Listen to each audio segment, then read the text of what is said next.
review something like this to be more broad for incentive grants for a variety of different things, being, the student loan situation for those that have incurred the student loan debt, but also for those that perhaps are more in the trades.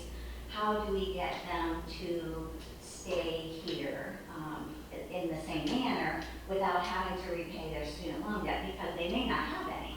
These apprenticeship programs don't, they would more or less be suited more so for staying with either the company that they're with or the union that they're with in order to repay their assistance in getting them connected to a good employer. However, I think that if we broaden this a little bit further for those types of individuals, we could assist them in other means and over the same type of process, whether it be for the purchasing of a home with the intent that they must stay here for that period of time, or other types of incentives that we could roll into a grant program that's not exclusively student loan. One other thing I brought tonight, since this is more or less just the start of a discussion regarding how we can entice not only professionals but also tradesmen that we may need. Of course, it's all for the benefit of for tax base as well, so that those incomes stay and the residents stay here in Massillon. I'm part of the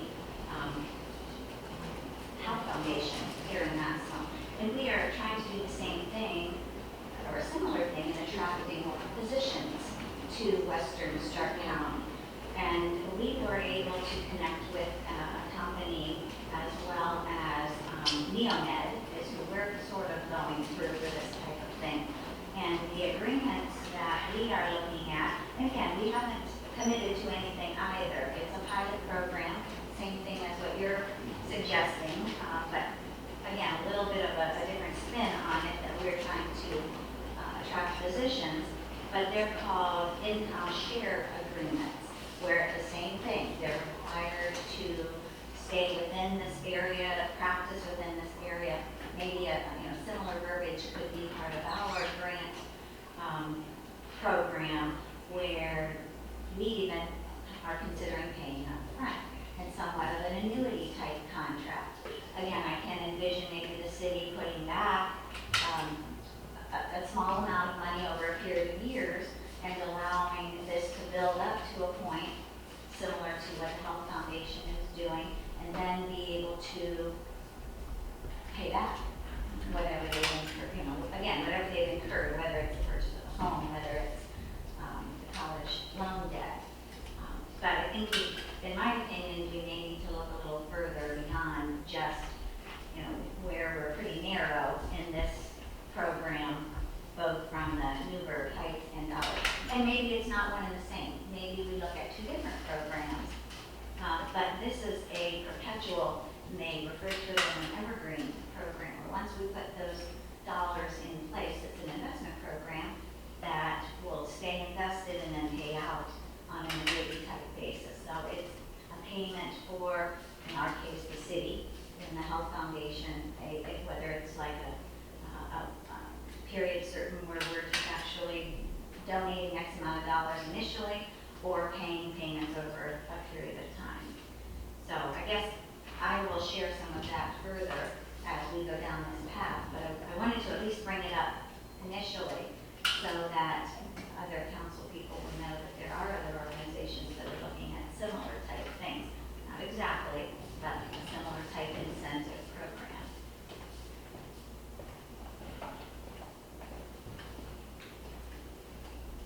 I don't know where to necessarily take the conversation from here,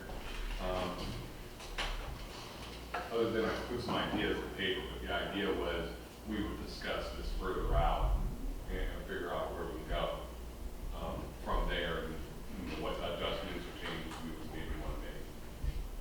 Mr. Mitchell? Yeah, I think we need a lot of talk on this. Something I wanted to throw in there. I had heard from police and fire on some program similar to this, is that somebody was hired and they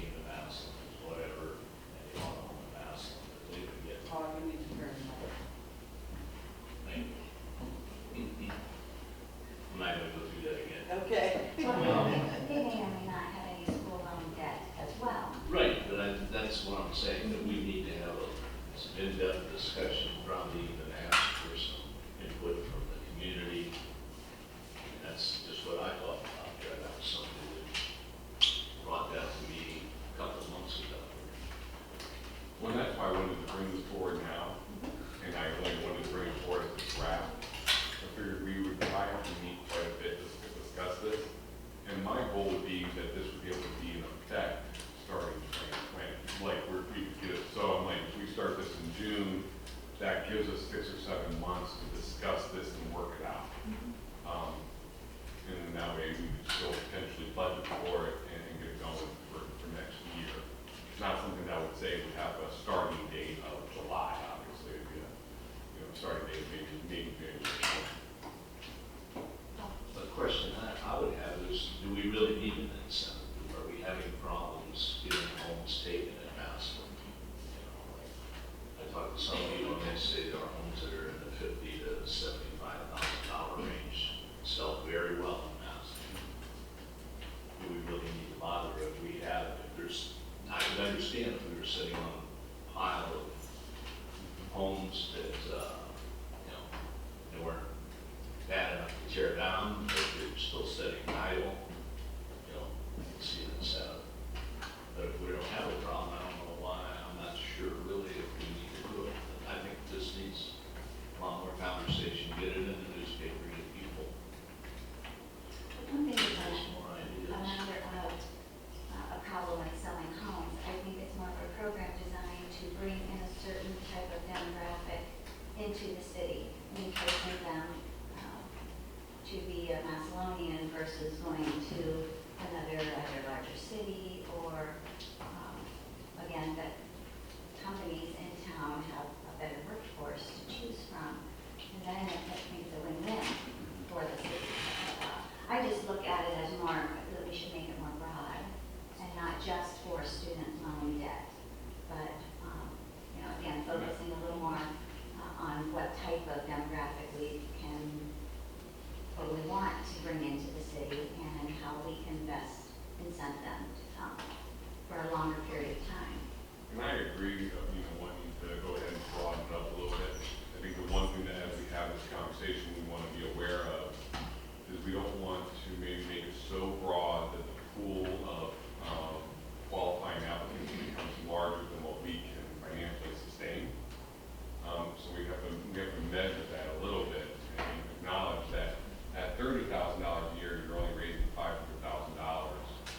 at the court over the course of 15 years. And if you were to do the max payout of $50,000, that would be only 10 grants. Now, fortunately, I think the way this language is written, you would seldom have a payout of that, because it does have some variables in there. There's one variable there that we looked at, that Newburgh has in theirs, that says in section 7, it says any grant award dispersed to any given eligible person shall not exceed in the aggregate the amount paid by the eligible person to satisfy their loan debt.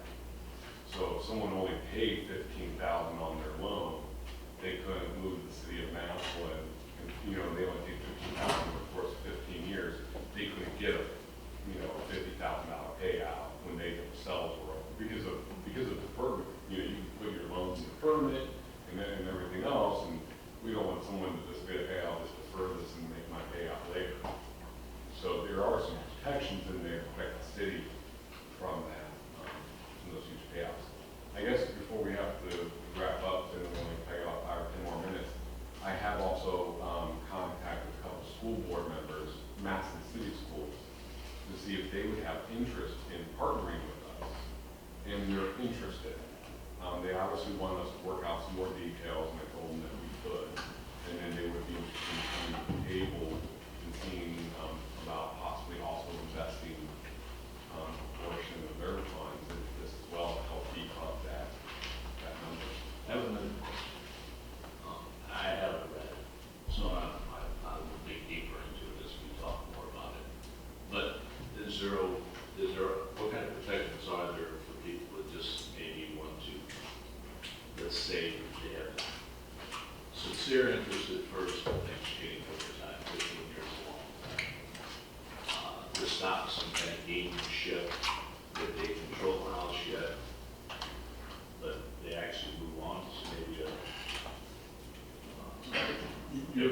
home, a more expensive home, but they still want to keep that going, so they make sure they get this money back.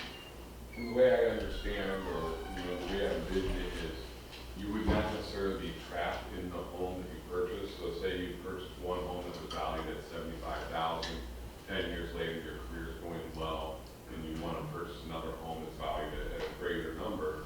As long as that second home still remains within the city limits, I don't see where their issue is. They've still retained their residency within the city. You would have to get rid of the one to buy the other, is what you're saying. You would get rid of the first one to buy the second. I mean, we can work out that detail. I don't know. I mean, you couldn't keep them both, but that's what I'm getting at. I don't see why you couldn't keep them both. Why would we want to do that? You would, because they wouldn't get 2 grants. They'd still only get the one for themselves if they went out. Yeah, but I don't want to turn them into real estate entrepreneurs also. I mean, I could understand maybe where, okay, they want to go to $100,000 home from a $60,000 home, okay. But they'd have to sell the 60 off to buy the 100. I mean, I feel. Yeah, it's just something. Yeah, that's something, I feel. That's something I issue think there. about right away. Yeah. I mean, if that's an issue that other people are concerned about, we could obviously write that in there. That might be getting a little bit thicker into the weeds and we're ready for it. I don't know. Are there any other questions? Have you talked to the community development director and get her thoughts on this idea? Because, the applicants and the criteria, however that's going to be set up, is going to be on her plate. And, based on the number of applicants that you're going to accept and then grant the funds to, I guess, I don't know. I just feel like it's a situation that I'm hesitant, to step into, to be in that type of situation, to be granting people these type of funds. I think it's something that we can certainly talk about in the future. Maybe if we could schedule another committee meeting, that would be 2 weeks from now. Yeah, I mean, Is everyone open to discussing this a little further? I'd like to keep the conversation going fairly regularly. Well, it is. And I would actually, I didn't really confer with the Health Foundation to see if I could share this with council, but I want to be able to do so because it involves Maslin and this type of an agreement as well. And it might give us more of an idea of where this organization is going with professional enticements and grants as well. And we can decide then from there whether we want to go further along with just the student loan incentive program or go on a little further with this type of product program. Yeah, and then I would also say as far as providing the grants, the city already does that. We have new home buyers that we provide funds to. We have home repair and restoration type funds that we provide. We have the initial HMRP program that we pay property taxes up to 3 years. So we've already got a precedent that we've done similar programming. So this would just be another step in that direction. Okay, so we're going to schedule another committee meeting 2 weeks from now, which will be on the 24th at 6 p.m. as well, if that works for most of us here. Diane, did you want to take note of that as well?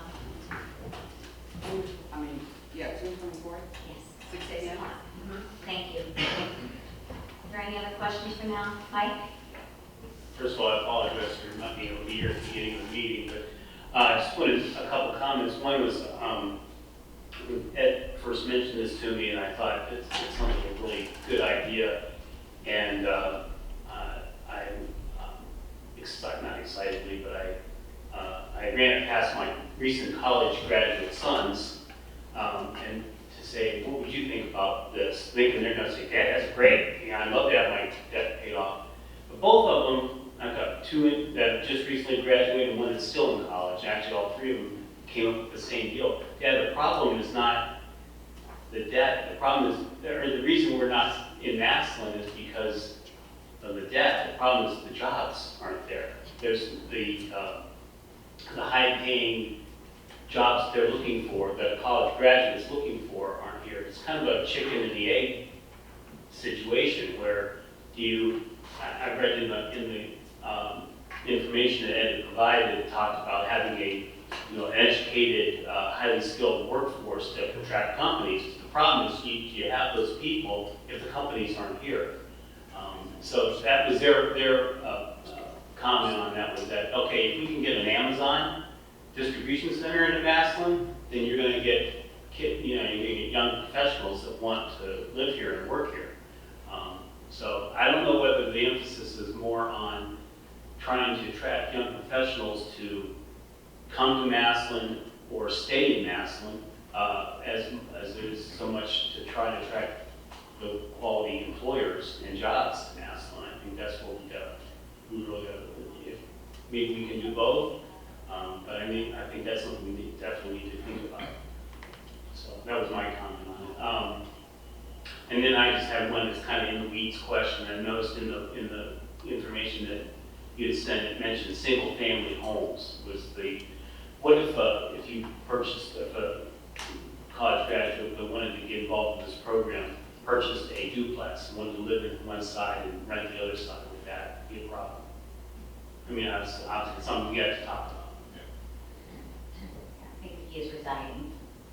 Pardon? I think the key is residing here, Yeah, so if that's their residence. Yeah, but if it's then- not single, according to the legislation, Yeah. then for Newport Heights, it's single-family homes. That wouldn't be, I don't know if that, I would hope it would qualify, but according to that legislation. Language would be broadened a bit to include that Sure. type of situation.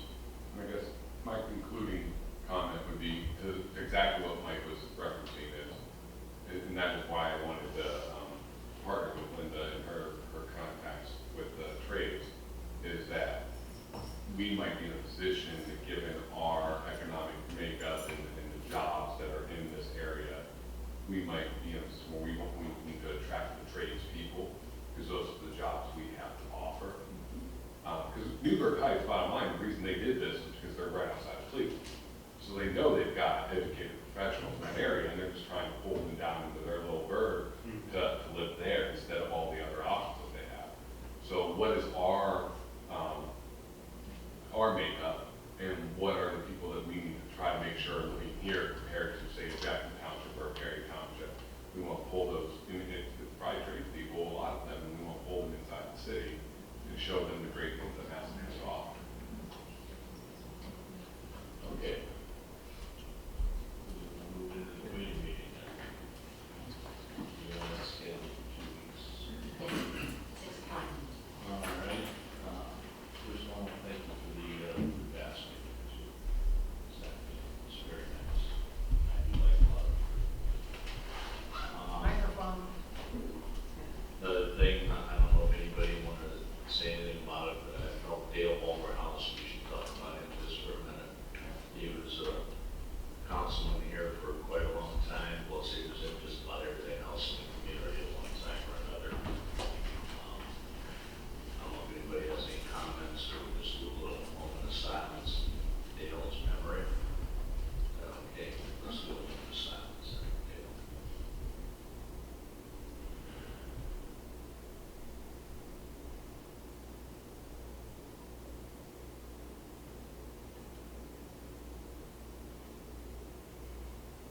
Thank you. Just to mention it, since we're talking about Dale was one of the people who was involved with our ordinance on how council was paid on the cost of living. I know that he was involved in that at that time. Diane, I'd like to have you check a couple more places. Newfield, Dover, a couple places, so we get a little, some of the stuff's up around Cleveland. We know a lot of places that cost more to live and operate in than what it does in Massillon. I just want to get an idea down there. I heard them talking the other day, New Philly. I think their law director was part-time, and maybe even their safety service director might have been part-time or something, but I'd just like to get an idea on some of these salaries that they're making in other cities. New is the county seat down there. So that may give us a little guidance or a little direction on what we're talking about. Just those two, Pardon? just those two, Bill, for you. Anybody have anything else, any other ones they would like to put on there? I don't think Uriksville's that big. That new Philly and Dover, for sure. Try those. They're part of the Northeastern Ohio Industrial District. Considered on the southern edge of it a little bit. Just to get an idea. I heard back from Warren, that was the one that says left a message. I don't know. But not Yes. sure. I'll give you that information when you get everything. Okay, thank you. All right. Let's see what I have left. I know you passed some of the stuff that was on the agenda. I wasn't here at last meeting. We still have 67 is the vacant lot. It's located on North Avenue. And this is the lot that's by Mario's and the Evening Independent and Jeff Dowell's property. That's back in there between all those buildings. I talked to Dave about it. I'd like to talk about this a little bit more, and I may ask to table this. All I want to do is make sure it doesn't get tied up in a way that one property owner can go overboard with the property. I mean, somehow, I told Dave I'd like to see that we have some kind of agreement with the city, anything they intend to do to it. They have to do it before they do it. So, that's my feeling on 67. 68, I saw you begin that second reading. I'm still getting some questions on this. I don't know if anybody else has any, if you discussed it any, or anybody has any comments on this. It's a little, maybe a little touchy to some people in that they're already up and running. Also, it's part of the church, something I brought up with Dave myself about it. Maybe we should be looking at some funds through CDBG. We have other things that have been going on around town that we've been funding for a long time, like this. So maybe we could look at some funding, maybe through this, and then maybe get them into the mix in CDBG, because the downtown area by census is part of the lighted area of the city. So we could spend money there if we wanted to. So that's something else I wanted to throw in to talk about. Did anybody have any comments or anything? Yes, sir. Oh, I thought last week Dave said he had a little more information on it for us. Go for it, Dave. I might have given some of it away. Yeah, I think basically me and Paul talked earlier, we were just trying to evaluate maybe there's other options with regards to giving them some money. This very well may be appropriate, like I said, for CDBG. Like I said, it is in the downtown area. I think we need to be careful about how we give funds to religious organizations and stuff like that. We're not giving it to the church, I understand that, but they're going to benefit somewhat from it. So I just think it's something we have to take a look at all. Paul, did you say they are up and running now? Yes, right, they are not. I understand that. So they didn't need the money to get up and going, but they may be able to use the money. Right. So maybe CDBG would be a consideration. Anybody with that? I just wanted to clarify, you are on 68th and you're saying the Year for You Child Development Center?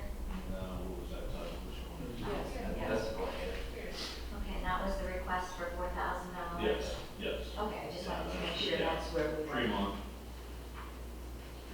Yes. St. John's Okay. Church over here. Okay. That's that. That's exactly what it is. That is a question. Well, I guess I'm thinking is the CDBG funds available for what they want to use these funds for? Or are we just reimbursing them for expenses that they've already This particular grant would be for reimbursement What? for expenses and incurred. Okay, did they give us, what expenses they had that we'd be They didn't reimbursed? have a breakdown. They did not have a breakdown? Not of exact expenses, no. But they did put on their application that they spent $18,000 to renovate the space.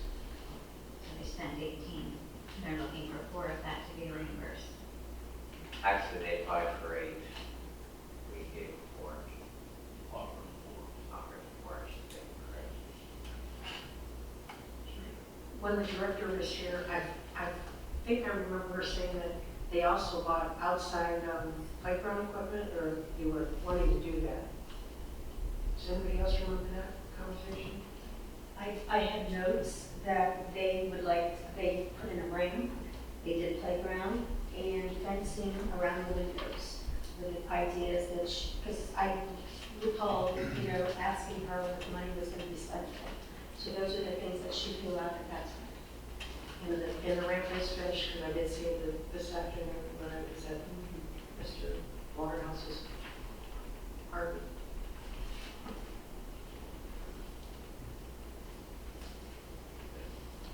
Mr. Manley, they met all the stipulations of the grant, then? Just like any other business that would apply? Yes. And we've had businesses that were up and running before and they came in after the fact for the grant, correct? Yeah, we do that, yeah, we reimburse, that's what we do. Microphone, please. Yes.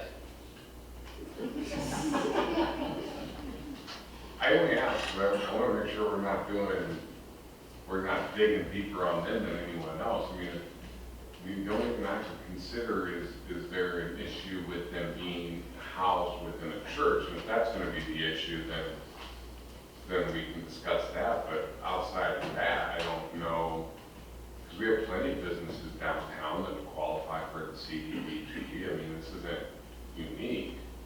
I would just hate that a business that has a proven model, because they have multiple locations, that serves an underserved population in our community, brings professionals into our community to serve these individuals, and we're going to be a little more critical of them than we have with others. I mean, we've given grants out to restaurants before that haven't succeeded.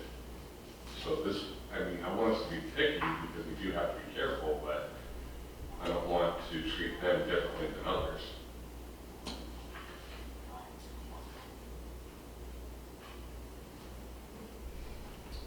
I guess I would agree with Ed.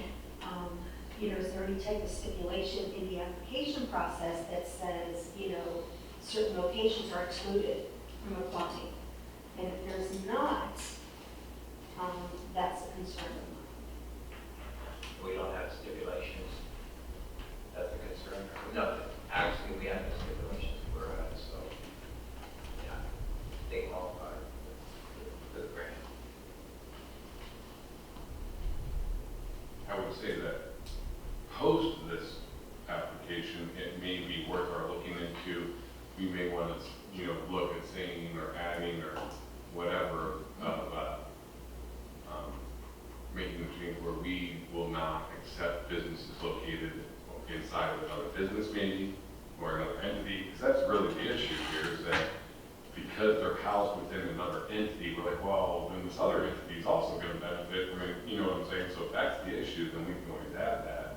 I think you should look at it, not that it's, they lease space off the church. They're no different than anybody else leases space from a building owner.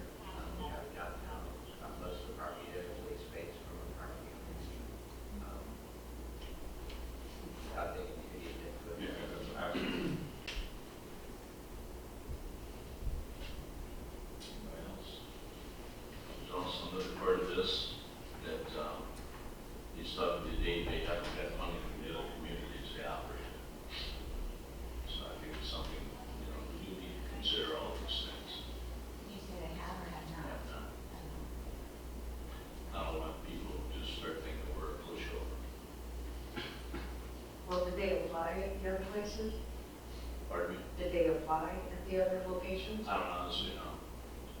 You I don't know. All I know is that they have 4 locations already operational.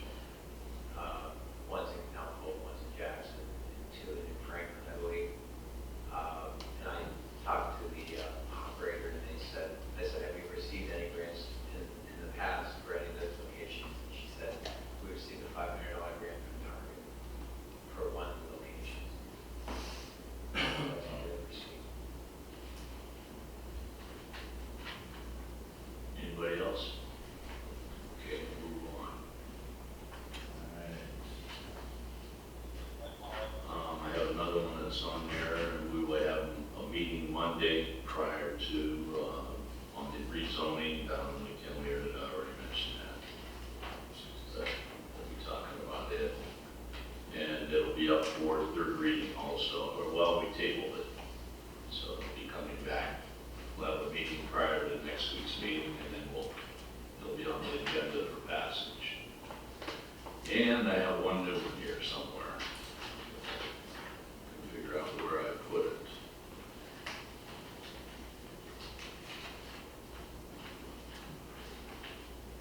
Somewhere.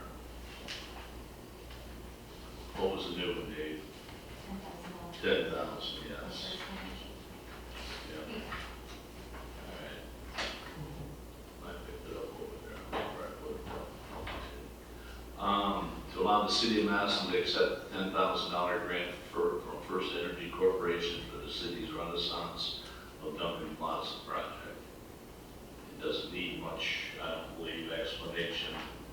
Pretty much understand it, but if you have any questions, Dave or probably Mark can help us out. If you have any questions or comments, it'll be on the agenda. This one we'll probably try to move right away.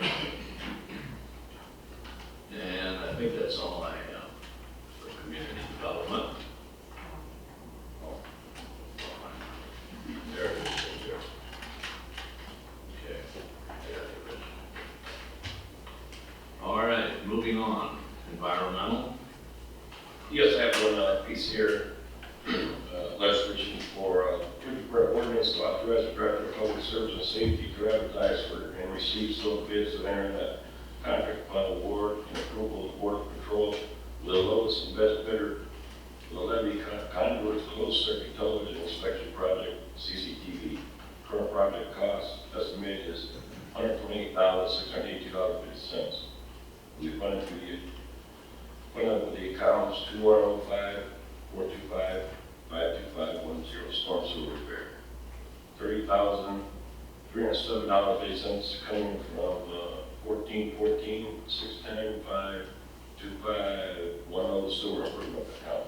$90,000. Anybody here to speak on this? Is this something new? Mark? Is they upgrading or? Good evening.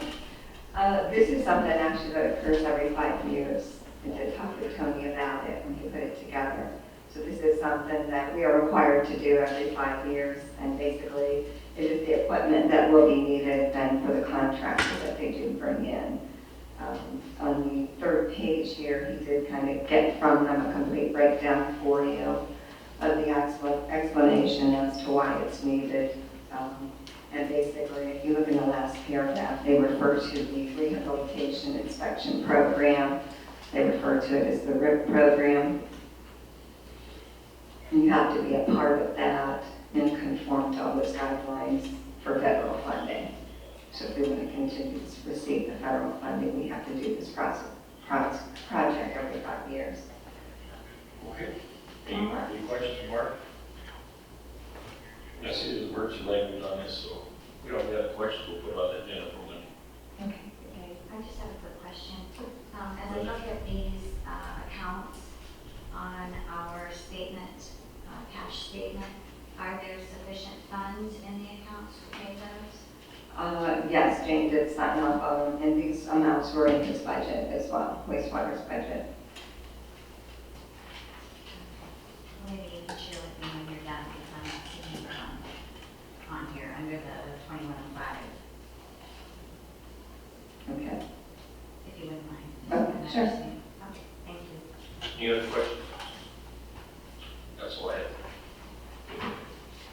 Health and welfare, Linda. No, I don't have anything this evening. Okay, Parks and Rec. Police and fire, Marlon's not here. Is there I any- don't believe there's any police and fire, was it? There was, but we put it under rules and courts because it deals with salary raises. Oh, Yes. since we're on police and fire, the chief is here, and I'd like to congratulate him on the safety services that saved those boys this afternoon. That had to be pretty scary. Thank you. Do you want to say anything about that? I would, but I don't have a whole lot of information. You guys probably know about as much as I do. It was both police and fire working together, and you know, luckily things worked out very well. Great. About Thanks, as Chief. good as could be expected.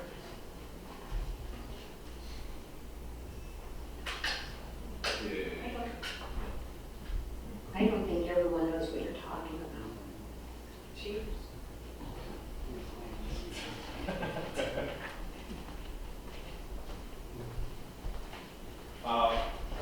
Earlier today, we had some kids playing in the creek down by South Sickle Park, just to the southwest part of the park, and they got carried away in the currents, and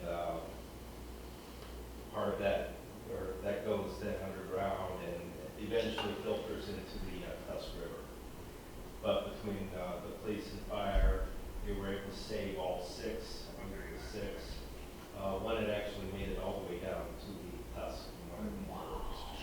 But yeah, they were able to save them. As far as I know, they're all in good shape. What was the age range of the children? I think they were teenagers. I don't know exactly. How did you know about it? I believe we received a call. 16 or 18-year-old called in. Must have been there with the other kids. Called in.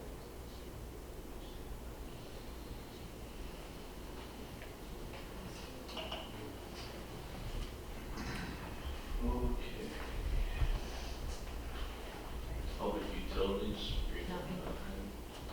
rules and courts, Mike. Yes, I have something, Chief, you might as well stay at the microphone. Request for legislation ordinance repealing section 2 of ordinance number 126-1977 and enacting a new section 2 of ordinance 126-1977. That there be and is hereby enacted a new section 2 of ordinance number 126-1977. Said new section 2 shall read as follows: personnel, police department, and so forth. So, Chief, could you elaborate on this, please? Yes, thank you. The whole reason behind this is when we looked at our organization within the police department, we found that we were supervisor heavy in certain areas and light in other areas. So what we are doing with this is eliminating a captain position and a lieutenant position and creating 2 additional sergeant positions. Now what this will allow us to do is to reorganize within the police department.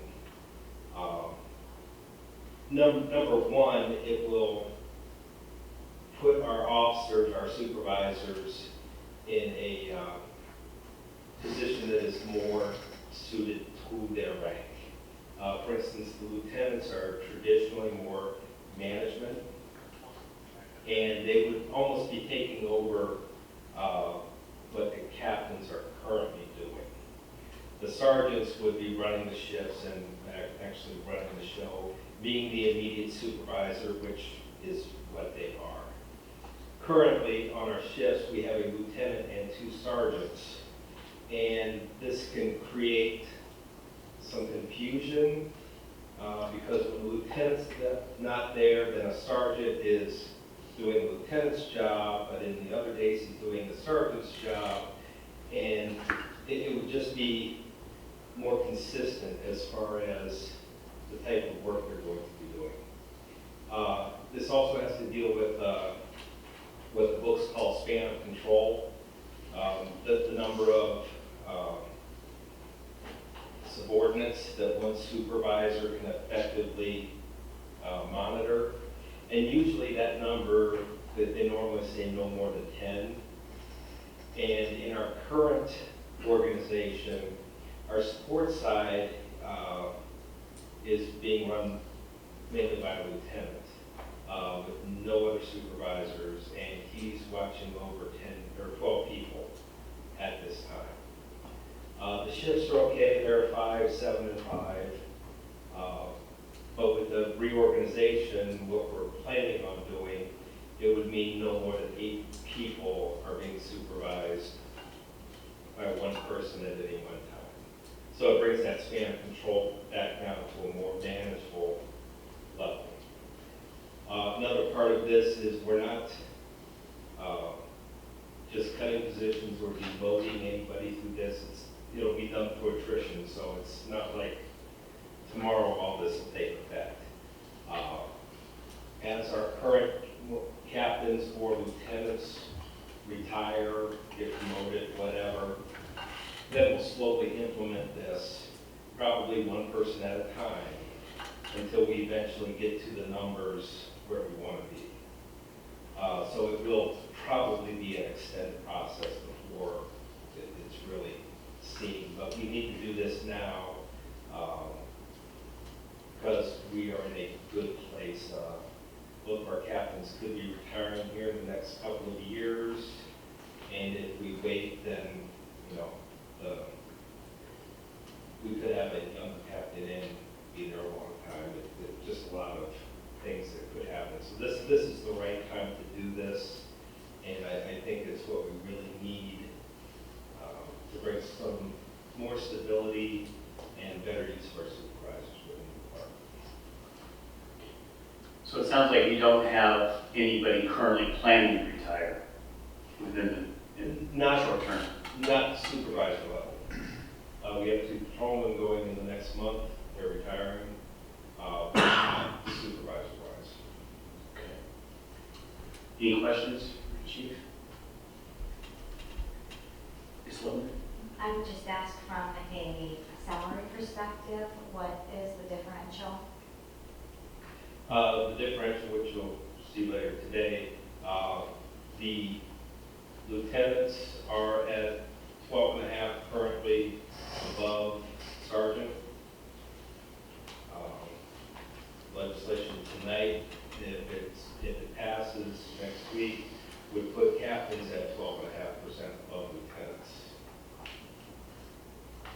So by saving one captain's spot, you're looking at about a 25% savings on one position and 12.5 on the other. And then next year it would be 26 and 13. The legislation you're referring to on the savings is not connected to this legislation, correct? Correct. 2 separate things. Yes. And I noticed this does not have emergency language on it. Is that? No, there's no, like I said, we have nobody planning on retiring that I know of in the immediate future, so there's really no hurry to get this done. All right. Any other questions? Okay, I think we'll put on the agenda for first reading next week. Thank you. Thank you. That's all I have. Streets and I've got a couple tonight. I have one pending for third reading next week with Westbrook Estates. We were waiting for more information from the Paul Department. Anybody? We have no further information at this point. You asking for it to be tabled? Yes. Okay. I will not be here next week. Okay.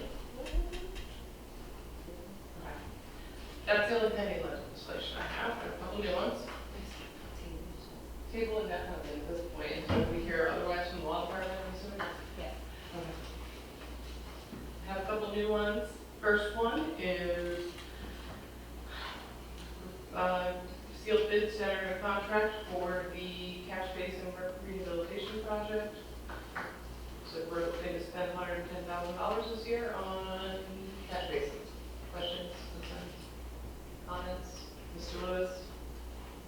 Did we already seal this, or are we going to seal I this? think we saw a list quite earlier in the season, about a month ago. Maybe 2 months ago. Did seal this earlier in the season, and actually tomorrow, since we have so many projects going on right now, we've been meeting with wastewater, streets, engineering, and myself every Tuesday. So tomorrow I will have an updated list The list from last Tuesday, they have gotten some other completions finished, so I'm waiting to get that from Tony and Lee tomorrow, rather than present it tonight, and some of it's just been finished this week. But it is that same list that you were presented, but we're now updating it on a weekly basis of what's been completed. So this legislation is, I'm looking up here.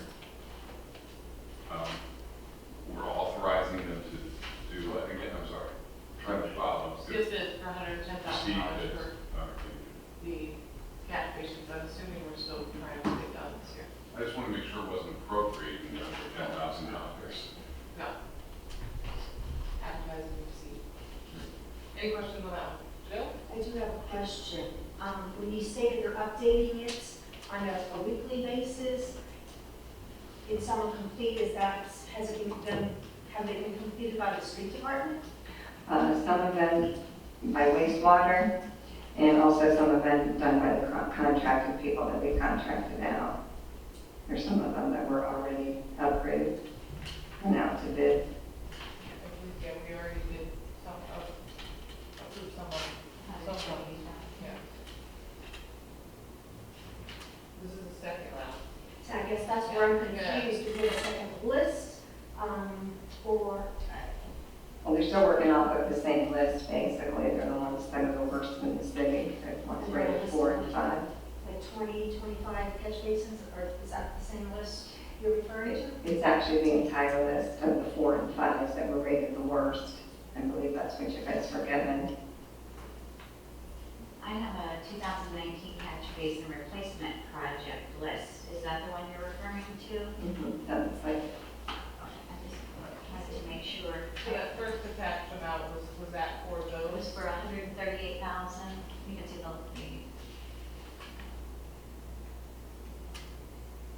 Mrs. Terry, if I may, I think the confusion is coming from is that typically whenever we have or receive a bids for, we have become accustomed to having a list of specific ones, and we don't have that, and that's why we keep asking for a list. I think Wendy Sylvester said they're meeting tomorrow and updating what has been on what's going to be done, so I think she gets this thing getting us an updated list as she said originally.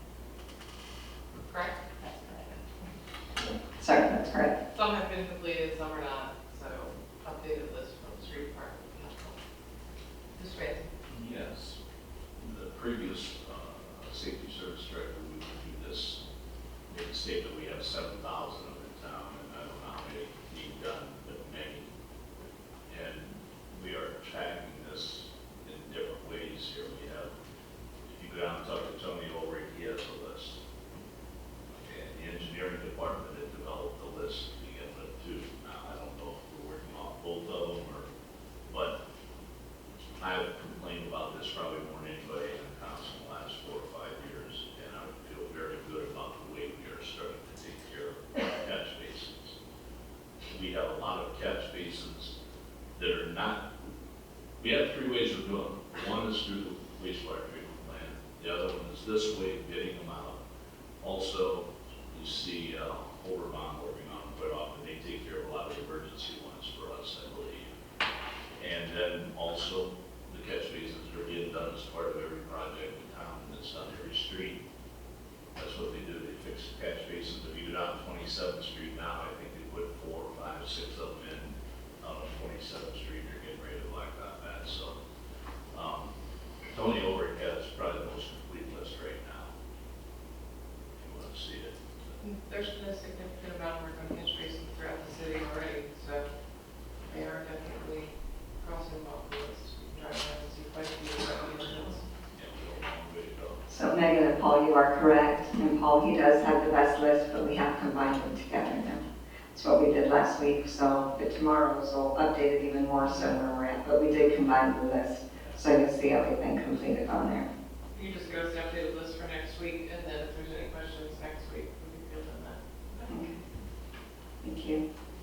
Next piece of legislation is to advertise and receive sealed bids for the 2019 Augusta Drive under drain installation project, phase 1.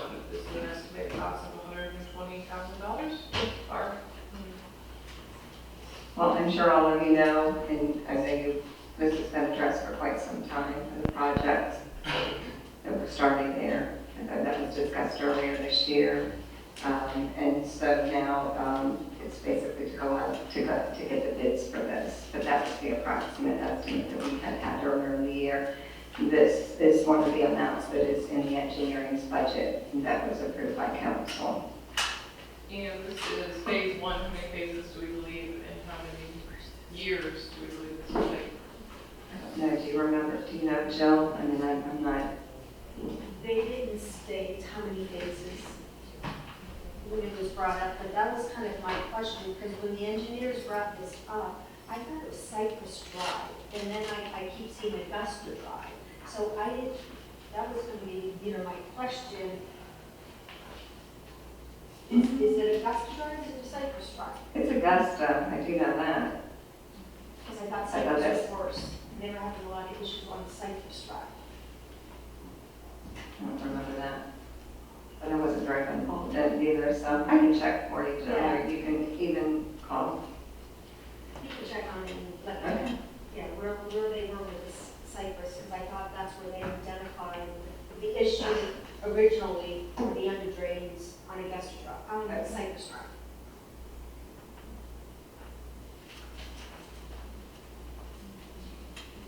Any other questions about this one? Okay, next one is for advertising and receiving sealed bids for the Spring Hill Settlement Under Drain Project. This is phase two. I think we approved phase one late last fall, summer. Anything you want to add, Barb? Just continuing this project? Yeah, that's correct. And this is for $110,000 and $110, is that correct? Or is it That's correct. 110,000 even? Any questions, concerns? As I recall, this Spring Hill, when we approved phase one, was phase two part of that approval as well, or is this now the approval for the second phase of that? The reason I'm asking is because I think we were considering going either Spring Hill or Castle West, and Castle West got second in that thought process as far as what was worse. So is the idea that phase two is now, of Spring Hill is now worse than Castle West was? Do you recall that? I do remember we did choose Spring Hill over Castle West because it is more concerning.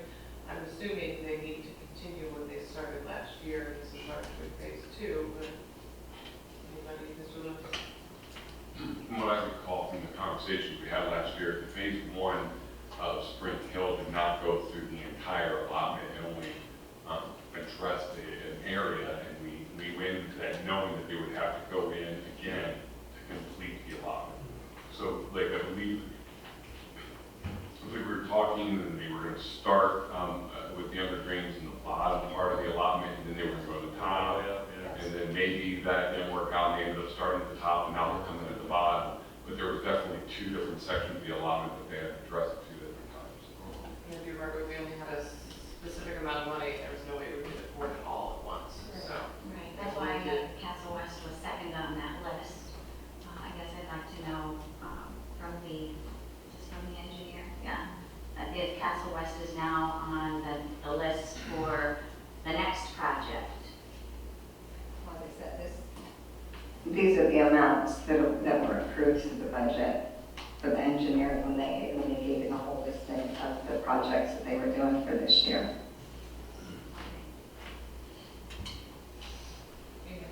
any other questions or concerns on that?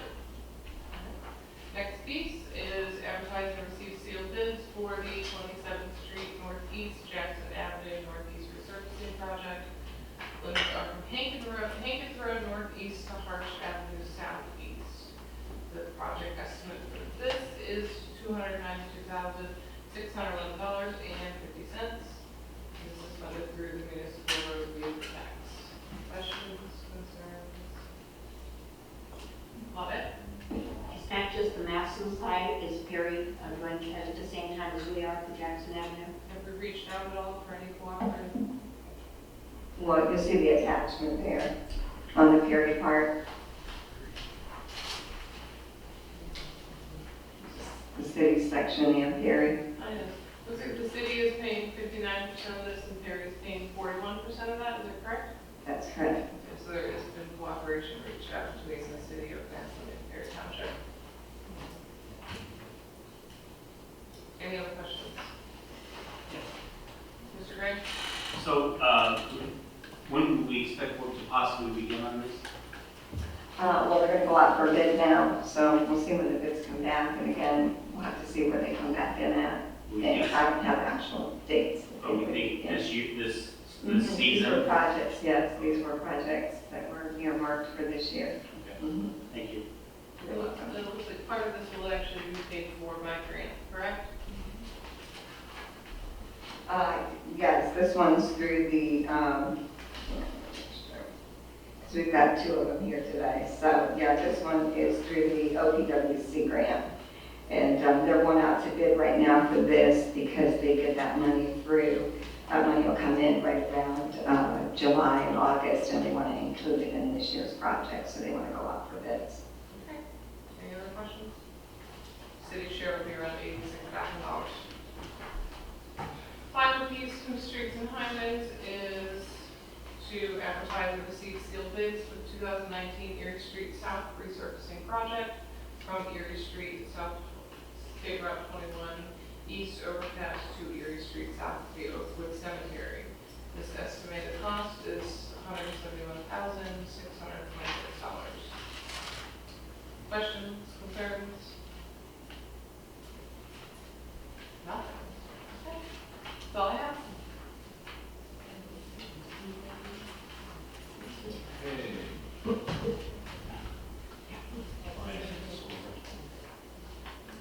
Yes, to start, I want to inform council that I've been speaking with the auditor of the city, and she informed me, and I'll be able to verify here, that she recertified money in the past couple of weeks to the city. And I'm trying to pull it up here, but she recertified $2.1 million. And this recertification is coming primarily from revenues generated around the hospital, whether that be rents coming in, land sales, whatever. So, if you're following the bigger question, Can you repeat the dollar amount? 2.1 million. So that has recently occurred, so that is good news. Yes, Mr. Reeves. Did they give you a number as far as how our city income tax is stacking up at the same time this year as say last year? We have not. Typically, I would meet with Jane in early July and get those kind of numbers. So I would expect that within the next few weeks, I can have an update on that information for everyone. She actually issued a report as well that I believe Paul shared with us 10 years prior. That would be nice. So I have the breakdown of Of the everything, revenues, how it keeps it. increased revenues coming from. Well, I probably knows exactly what it is. Because it's their programs that we're working with now. Any other questions? All right.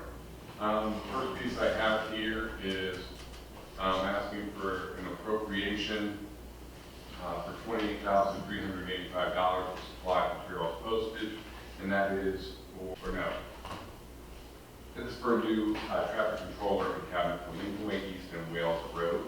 It's been malfunctioning, and these cabinets need to be replaced. Any questions or discussion? There is a quote and details attached to this piece. There are a total, I believe, of 5, is that correct?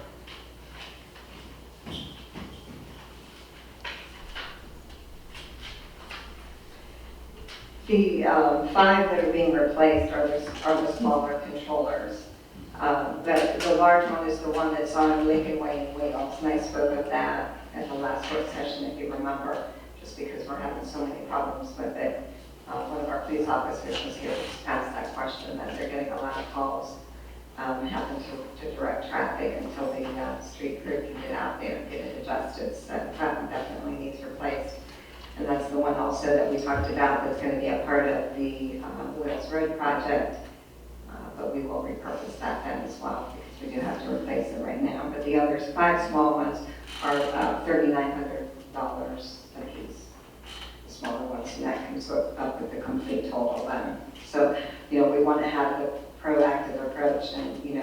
changed. Get them changed out before we have more traffic issues with them. And those are from the 1950s, correct? That's correct. I think it's time. They got their money. Any other questions or discussion? All right, the next piece I have has to do with the Legends Golf Course. It says proposed legislation appropriate $30,000 from the unappropriated $1234 to the Legends, $25,000 Legends service contract line, $5,000 to the Pro Shop. And the purpose is, I'm assuming the $25,000 is for the renovation of sand traps, and then the $5,000 is for items for the Pro Shop. Would a representative like to speak to this? Yes, that's correct. 5,000 is for pro shop supplies. We did double our leagues this year, so we're selling more merchandise, so I need to buy more golf balls and gloves. So I need the money for that. And then the 25,000 is for bunker renovation, which Greg, can you elaborate on that? We're asking for the 25,000 out of our cash carryover. Thanks to the cash carryover over the last several years, we've been able to do complete overall renovations on 12 of the sand traps on the golf course. Our directors feel confident about budgeting out 25,000 out of our cash carryover this year to do renovations on 7 of the sand traps on the east course. They're very large sand traps. They're 20 years since they've had any sand or any work done on them. There's not a lot of sand left in them. They're full of rocks. This would be a complete overhaul. They pull all the waste out, new drainage, all new sand, and it would be complete overhaul done. My crew has filled in 2 bunkers last year. We're currently working on 1 now. We have plans to fill in 3 more after that. Smaller bunkers. These would be done. These are larger bunkers that would be done by an outside company. Total, we would be looking at doing 13 traps this year. All the traps we're looking at would be reduced in size or taken out completely to help maintenance costs. They're very large traps. This would greatly improve the aesthetics, the playability of the course, and definitely be a revenue builder for the Legends. How many traps are on the course? Approximately 70, 75. We got a little ways to go, so. There's a lot, yeah. If we can do the 13 this year, we'd be about a third of the traps on. When you say cash carryover, give me more of what you mean by that. Are you meaning carryover of just the golf course or of the whole department? Just the golf course. We have 78,000 in just the golf course cash carryover. So the golf course has met its operations and exceeded by 78,000 over the past year or 2? 5 years. Over the past 5 years? 4 years. 4 years. And that's the money you're reinvesting back into the golf course? Correct. Yes. President.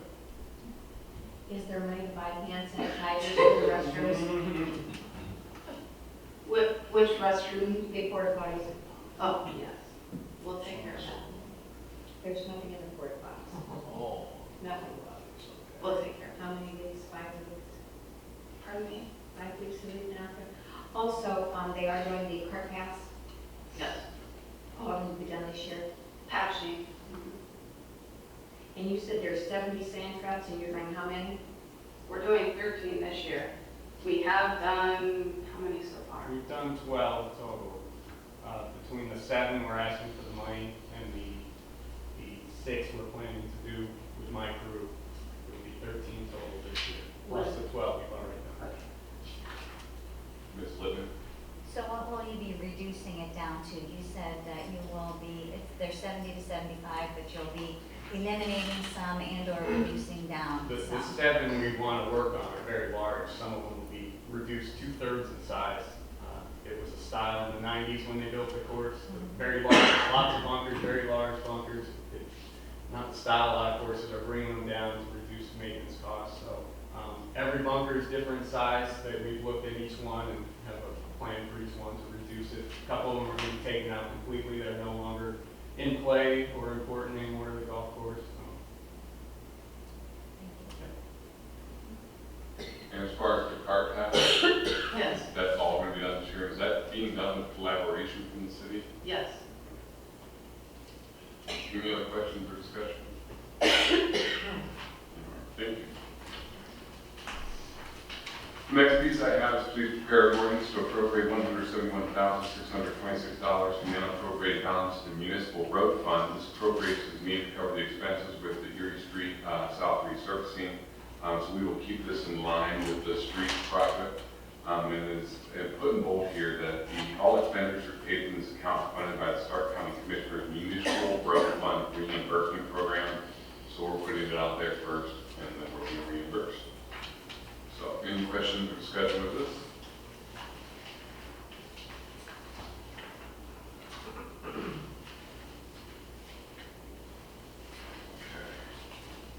The next piece I have is, this was referenced to Chief, looking like it's going to be your show for a couple minutes here.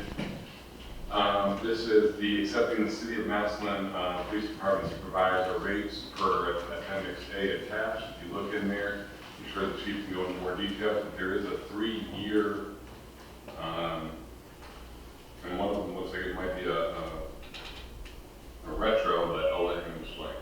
19, 20, and 21 rates.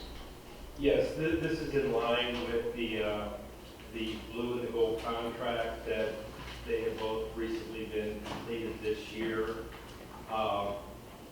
Those have already been brought forward and brought to your attention and passed. The only thing different on this is adding the non-union members of the police department, captains and the chief of police. In talking with the mayor and the safety director, it was decided to increase the captain's differential along the same lines as the lieutenant's differential was increased, and then the differential for the chief of police remained the same as in the past. To make sure we understand, so when we say differential, 15% is the differential from patrolman, lieutenant, the 12.5 is different from sergeant, captain, different from unit, just keep correct? Yes, that is correct. So as patrolmen increase their rates, the officers would then also increase. That is correct, yes. Ms. Sylvester? Go for it.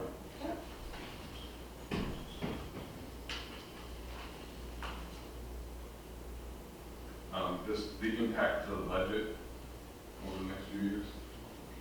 Well, we haven't actually put that out there just yet. We are still hiring officers at this particular time. Lieutenant Carpenter will be scheduling interviews. So once we get those officers into place, would be a better time to do the calculations and see exactly where we're at. Because again, right now, using the current where we're at, we know that we do have additional funds in the budget because we have been short some officers. Okay, I guess let me rephrase this. What's the current captain's differential? When the gold contract was done, the way the differential was calculated changed slightly. In the past, lieutenants made 22.5% more than a patrolman of the same step. And a captain was 30% above the patrolman at the same step. So when they changed it to being a certain percentage or differential above the rank below them, what happened was, basic math is not exact. A lieutenant was 7.5% above a sergeant. A captain was 7.5% above a lieutenant. Okay, so before you said a lieutenant was 22% above the patrolman and the captain was 30% above the patrolman. That is correct. And in this arrangement, that would put the lieutenant at 27.5% above and the captain even more. Am I doing bad math here? Because if the sergeant is 15% above the patrolman, and then the lieutenant is 12.5% above that, wouldn't that make it 27.5? Or am I just bad? I don't know. I didn't do great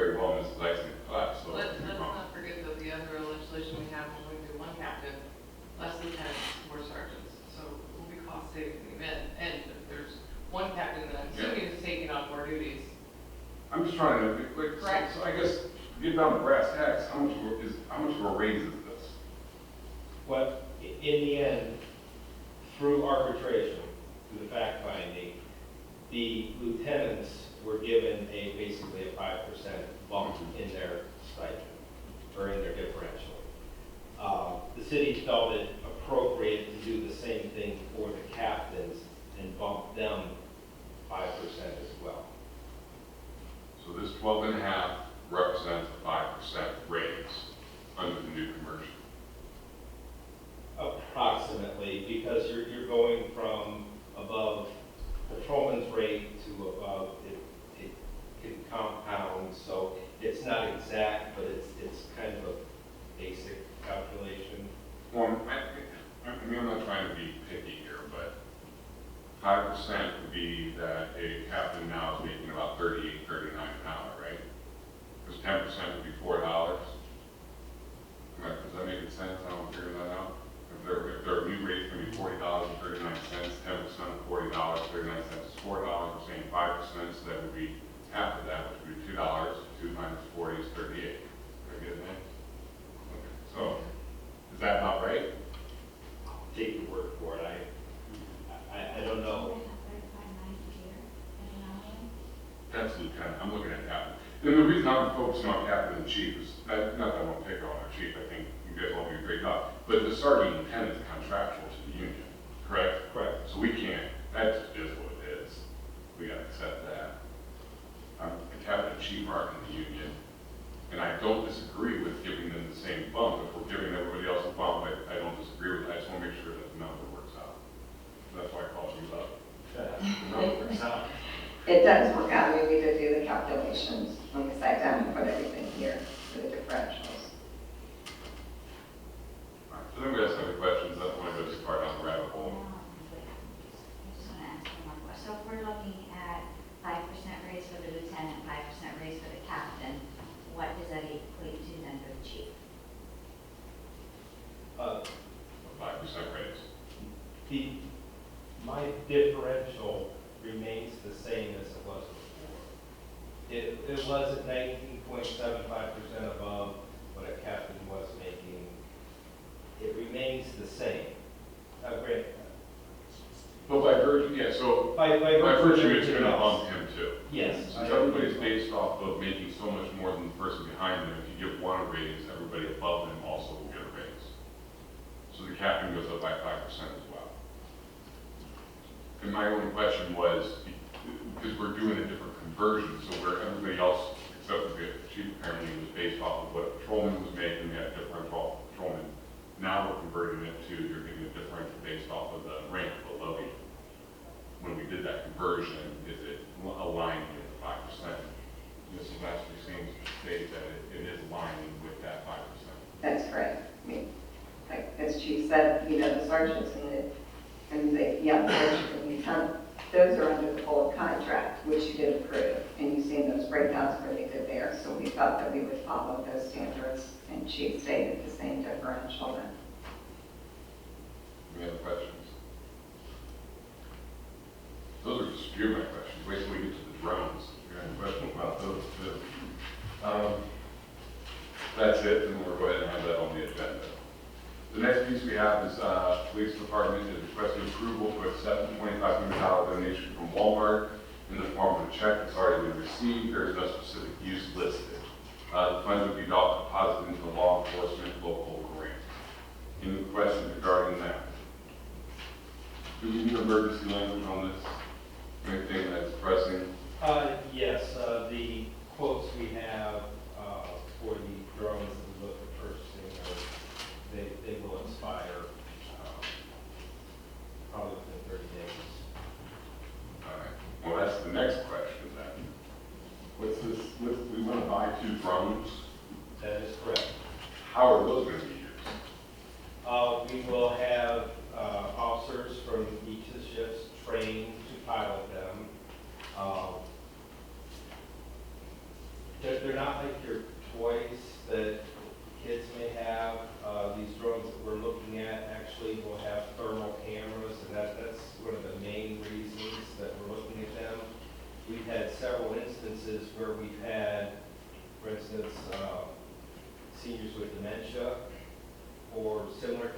or kids where they leave. And it makes it very hard for us to search a field or something like that where they may be in. With the drone, we can put it up, use the thermal camera to try to locate where they're at a lot quicker to help provide emergency services. I mean, this last year we had that elderly lady down behind Walmart that had actually fallen, and by the grace of God, we were able to find her before animals or the conditions got to her. The other thing we can use this for is operate with the fire department. As far as using that, again, the thermal sensors to find hot spots in a house to help direct the firefighters' efforts at putting it out. So there are lots of things that we can do. There's more. This one that we're looking at comes with two different cameras. One is a thermal, one is a regular camera. We could use it for surveilling a house if we were going to be doing a search warrant just to see activity immediately before we go in. It's just, Well, I guess that leads to my question. Do we have any rules or laws currently outlining how the use of drones can be used in law enforcement and emergency services? Mainly federal laws, that, the 107 license, I believe it's called, that our officers would have to qualify for to allow them to fly at night or overpopulated areas. They would have to get that training and get that licensing. There are also certain agreements that can be put in play. I mean, we have the airport just to the north of us with restricted air zones. But that all comes at the training so that they know exactly what they need to do if they need to fly in those areas. Because I love the idea, I'm sorry, I see you, Megan, but I love the idea of search and rescue. But I am concerned about privacy rights of our citizens. I mean, I know helicopters can do the same thing, but I'm going to notice a helicopter. Something hovering above my house, I'm going to hear, I'm going to know. I'm not going to notice a drone. Not that you guys have to stop by and not do anything more than welcome anytime. I'll make a race decision. But too late, they're already there. But you know what I'm saying? Like, are there some privacy rights concerns? And I know that may not be. Well, there is case law as far as search and seizure, as far as privacy expectations on a person's residence. So obviously we would have, we abide by those now. We would do the same thing with the drone.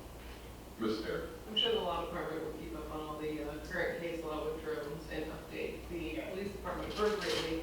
My concern is you have ability to see, and for thermal imaging, are these recording these videos that you guys are watching? Yes. They will have ability to record as well? Yes. Because I know anytime you get a case where you're tracking a suspect, the first thing defense counsel is going to say is, I want to see that drone video. So that does have recording capabilities as well? Yes. Okay. That was my main concern. Ms. Lubin. First question is that how much is the cost of the drones? You say as well as other necessary supplies. We are looking, there are many different types of drones out there.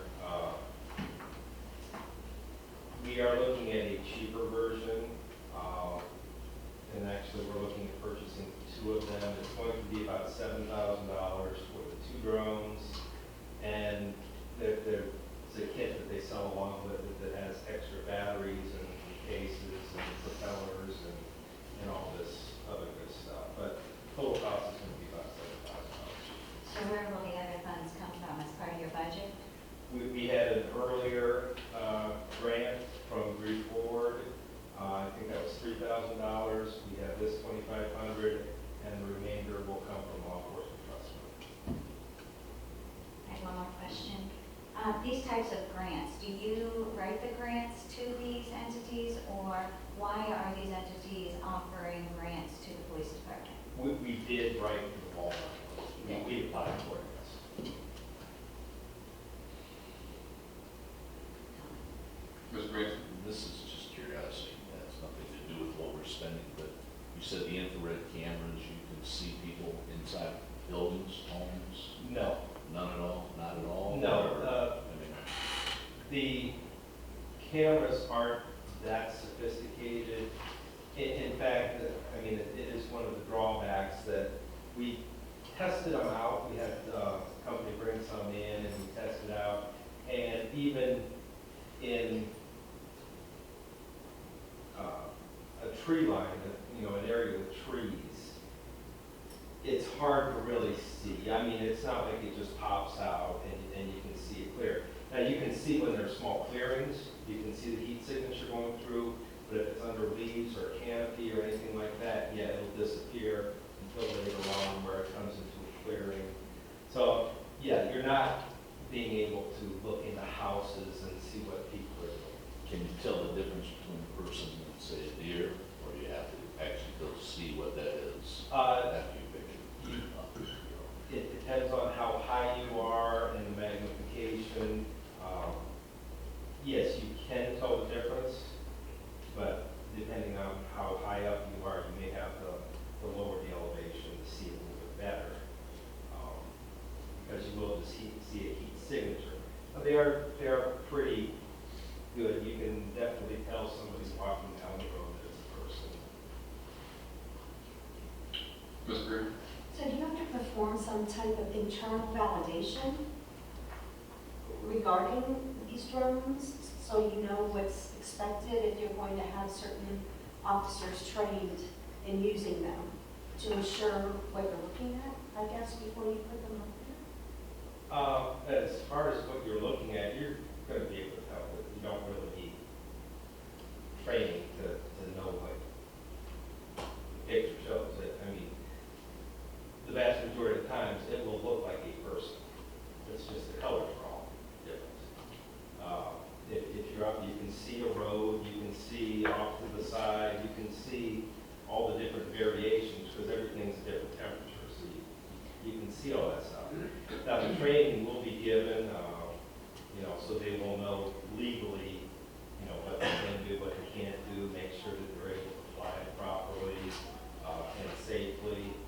And we will have policy and procedure in place for specifics for medicine. So you'll know the situation you can use them in. I guess that's my, you know, when I say internal validation, instead of trying to use them in a situation that you're not going to be able to see if someone's in the woods or in the forest, you know, instead of having hands on the ground, you know, versus this. Yeah, and you know, with the training, you know, just like our canines, the canine is not always an appropriate response. The canine officer knows when it is an appropriate response and when it isn't. So the pilots will have the same knowledge. You know, they'll know when it's appropriate, when it's not appropriate, when it can be beneficial, when it's a waste of time. I will say with these, they are not weather resistant. That's part of the cheaper price. The more expensive ones aren't weatherproof, but we can buy probably 5 of these smaller ones for the price of one of the weather resistant ones. Yeah, it is what it is. But the pilots will know what they need. Madam President? How easy would they be to shoot out of the air? Depending on how low they are, they can be very easy. They do it in the movies all the time. No, it could happen, but normally, you know, they're probably going to be up 150 feet, 200 feet, which even with the shotgun, you could do it, but at that distance, the spread on a shotgun is pretty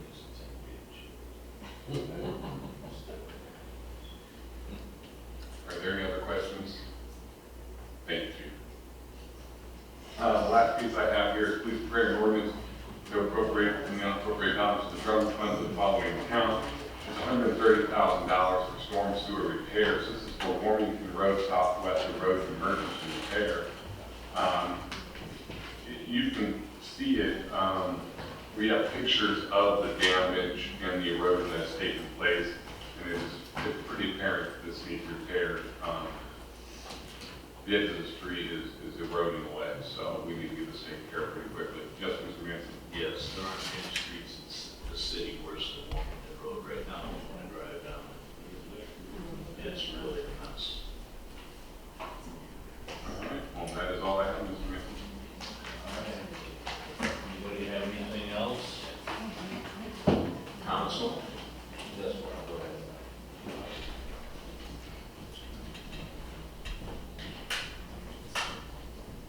I just had one other quick update that I wanted to pass on to council.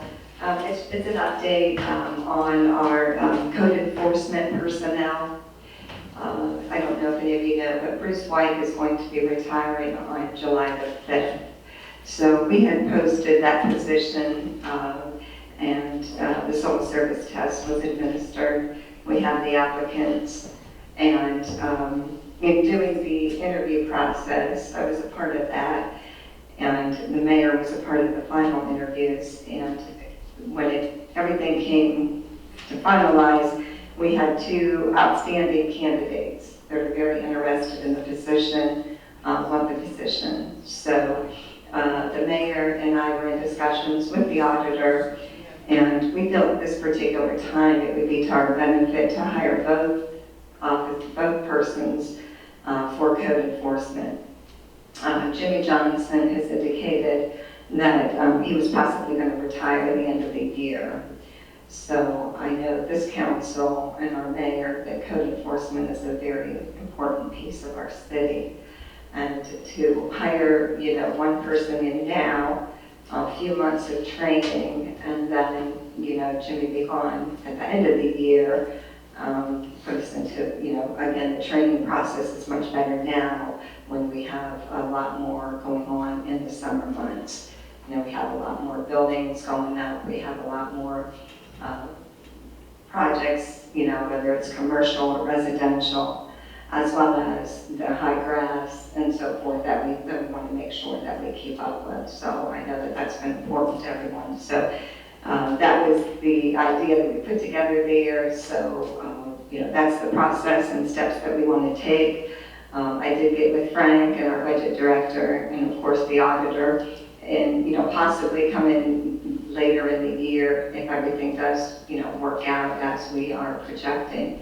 We may have to come and appropriate a little bit more money for salary lines for the building department. So, just wanted to keep the communications open with everyone because I think it's truly going to benefit the city for us to go this way when we have two good applicants that are truly interested in it. I did then also, after we had the discussions, the mayor and I with the auditor, I did then approach Jimmy Johnson to see if he would be interested in staying on part-time, how he originally came on as a contracted employee and do the target area, the CDBG part of it. And so he is interested in that as well. So again, that's funded through the CDBG program. But I think that would really be beneficial for our city if we have two officers full-time, and then we have Jimmy that could help us, because again, Jimmy brings a lot of experience with him as well, and he knows math when he knows the streets. So just wanted to bring you up to date on that and let you know what we're looking at. Anybody else have anything in council or the city? As we said before, we were going to take comments or questions from residents. If anybody has anything they'd like to, questions they'd like to ask or comments they would like to make, give us something to think about.